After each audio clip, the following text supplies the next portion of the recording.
साहेबांच्या डोळ्यात पाणी आलं तेव्हा अमरचंद नथूंनी काय विचारलं जरा 2 मिनिट ऐका. नथू म्हणत होते, अहो बाबासाहेब का हो तुमच्या डोळ्यात पाणी येत आहे? तेव्हा बाबासाहेबांनी फार समर्पक उत्तर दिलं.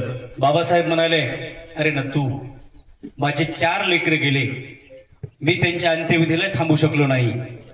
माझ्या रमाना असाच प्राण सोडला, मरण यातना माझ्या रमानं सोसल्या, मी त्यांच्यासाठी काहीच करू शकलो नाही. परंतु आज 26 नोव्हेंबर 1949 हा दिवस या देशासाठी अत्यंत महत्वाचा आहे. कारण मी आज असं संविधान लिहिलं की या संविधानामध्ये या देशातला खालच्या थरातला सुद्धा माणूस एका मतानं पुढे येईल. Every man is as one vote, एक माणूस एक मत, हा अधिकार मी या संविधानात नमूद केला. आणि सगळ्यात महत्वाचं, बाबासाहेब आंबेडकरांना परीक्षा देत असताना खायला भाकर नव्हती मौल्यांनो, परंतु आज आदरणीय आमदार साहेबांच्या रूपानं आपल्याला एक या ठिकाणी सभागृह भेटलंय.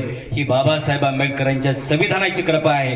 आणि त्यामुळं आज या नगरीमध्ये तुम्हाला आम्हाला बाबासाहेब आंबेडकरांची जयंती साजरी करता येईल, आम्हाला तो कोणाचे वाढदिवस साजरे करता येतील, आम्ही धम्म वंदना घेऊ शकतो, आम्ही पंचशिला ग्रहण करू शकतो. त्यासाठी अत्यंत महत्वाचं असं सभागृह आदरणीय भैयासाहेबांनी आपल्याला दिलेलं आहे. मी वेळ न लावता शेवटचं एक, बाबासाहेब म्हणतात, देश से बढ़कर वतन नहीं है, देश से बढ़कर वतन नहीं है और तिरंगे से बढ़कर कोई कफन नहीं है.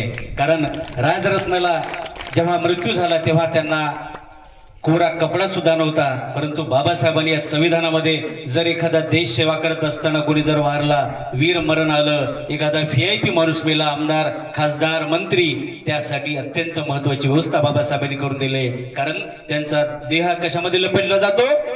तिरंग्यामध्ये. कारण तिरंग्यापेक्षा कोणतीच मोठी गोष्ट नाही.